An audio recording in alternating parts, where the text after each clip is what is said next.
try to make this a religious issue.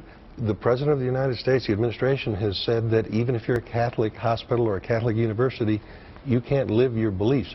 One of the things we're seeing that as government expands in every sector of society, it crowds out, you know, private life. Just because government gets into something, all of a sudden you lose your freedom of religion.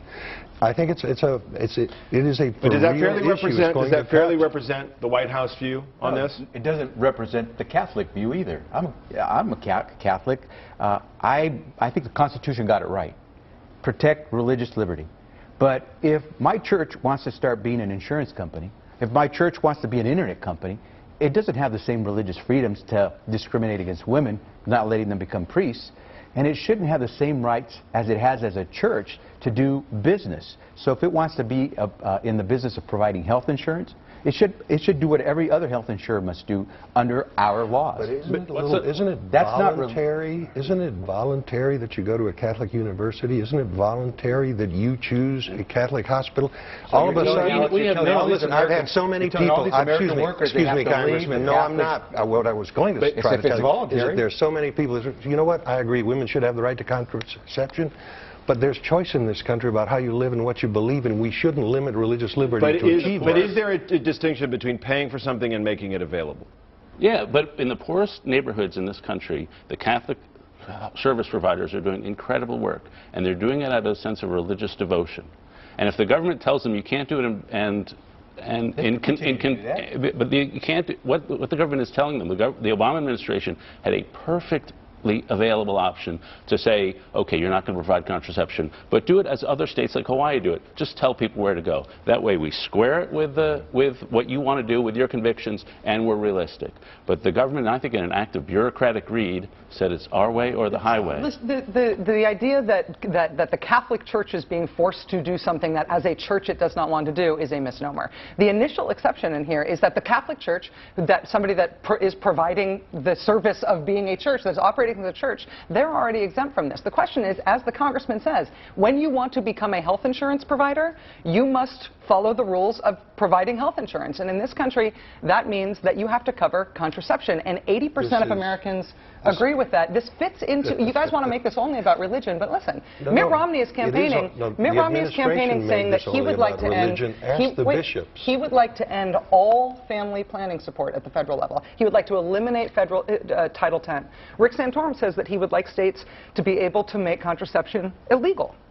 You can try to make this an issue of, oh, Democrats hate religion, but the fact is churches were exempt from this from the beginning. This is about providing health insurance, and the Republican Party is waging war on contraception at this point in a way that and that's where the discussion is going. Alex, I want to move this back. I mean, this is a fascinating debate, and it's not going to go away, but I also want to talk about sort of the state of the campaign, and David initially brought this up as a way of where Romney might be attracting more conservative support. How has he done this week, you know, having to deal with the fact that he talked about not worrying about the poor too much because there's a social safety net. And then he offered this in the wake of these job numbers that we've talked about here, 8.3% unemployment. This is what he said. This recovery has been slower than it should have been. Will it get better? I think it'll get better. But this president has not helped the process. He's hurt it. Is he going to be able to stick with that rationale? Is he going to basically say, vote for me because I could have made the recovery even stronger than the current president did? I think the question still is what recovery. There seems to be one in Washington. There seems to be the beginnings of one in the White House. But when we all look at these unemployment numbers, we can understand why America doesn't feel like it's on the right track. You know, if I told you, Rachel, today that, hey, I've got great news, the rate of sick people, really old sick people in this country is going down, we'd all sit here and say, oh, that's wonderful. And if I then explain to you, yes, it's because 1 million of them died last month, we'd say that's not great. But that's what's happening in unemployment. The unemployment rate's going down. The Bureau of Labor Statistics says 1.2 million people left the workforce. I think that's the wrong strategy for Republicans. You can't wage this on the cyclical ups and downs of the economy, because it might get better. God willing, it will get better. So if I were the Republicans, I'd say cyclical, we're doing a little better. We've got these huge structural problems. We've got the debt. We've got wage stagnation. We've got families falling apart. And highlight the deep structural problems. The message for Romney out of these jobs numbers is, I can't cruise quoting God Bless America, whatever song he quotes. I've got to actually have some big policies. And he's cruising on a bad economy. But that may go away, hopefully. Rachel, I was just going to say, if you told me that it was 8.3% unemployment, I'd say, what was it before? And if you told me it was 10, I'd say, good, things are going in a better direction. The internal numbers are better. The manufacturing numbers are better. Healthcare numbers are better. Business and professional services numbers are better. It's not just people dying. 1.2 is better. Listen, we've gone from 10% unemployment to 8.3% unemployment. 8.3% unemployment is still bad, but I'd prefer this to what it was before. But the reality, going in the right Congressman, direction. there's a lot of people I talk to in business who say you can't obsess about jobs. You can't just look at the number of jobs. You have to look at overall economic growth. That's the engine of our economy. That has still been anemic. And as it translates politically, you talk about cruising, but this is the swing state matchup for 2012, and this is where Romney has an advantage over President Obama. There's a lot of Americans who look at these numbers and are hurting. Romney with a slight edge over Obama in the swing states as you look at a 2012 matchup. Congressman. David, I think the issue is, will the Republicans try to run on pessimism? If that's what they're going to do, it's going to be tough, I believe, for them to win, because we've never been a people of pessimism. And the president can say, you're right, we lost jobs. We lost a ton of jobs. But even Superman needed some track to stop the train. You've got to understand that for the first 12 months of his presidency, just as the last 12 months of Bush's presidency, we lost jobs. For the last 23 months in a row, we've gained jobs. And that's what you have to talk about, is the optimism.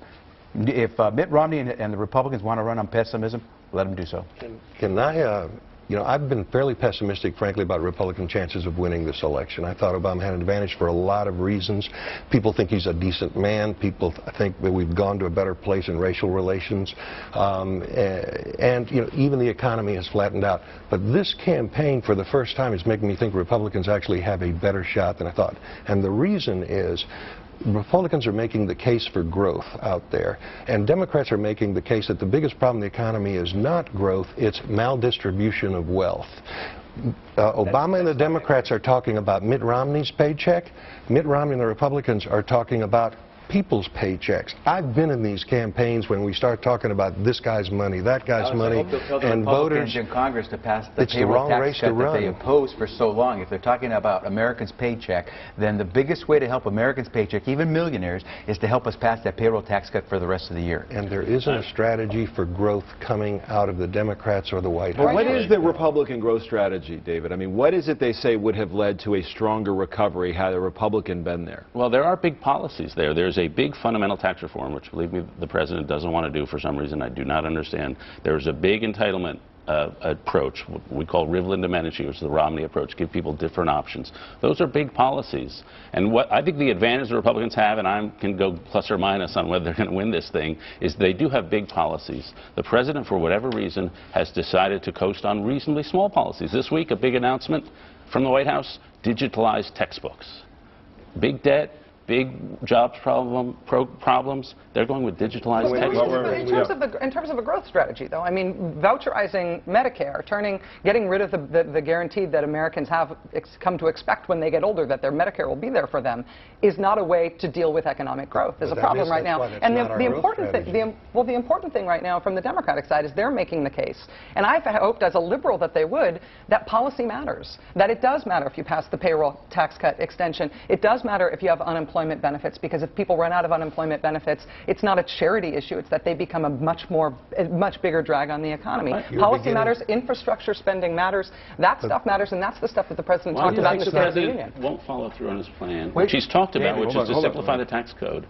That is a growth strategy, and he has dropped the ball on that. But David, he did make those proposals. He proposed the American Jobs Act, which was more than just a payroll tax cut for 160 million workers. He did propose a $4 trillion deficit reduction plan, which is more than what Bowles-Simpson, which I sat on, proposed. So he has. The problem is, of course, the Republicans have obstructed votes on those proposals all year. Can I ask one question? I've got about 30. I'm sorry to end this on process, but I do want to, having Speaker Gingrich on. Alex, is there a path for Gingrich, as he likes to say? Is there something, some rationale, something realistic that he can cling to at this point? On the moon? Yes. But here, no. He's disqualified himself, I think, from he hasn't demonstrated the stability, the leadership potential. He's all over the map. This Romney is beginning to pick up momentum. He won every single demographic group except maybe divorce lawyers and narcissists, I think, in Nevada.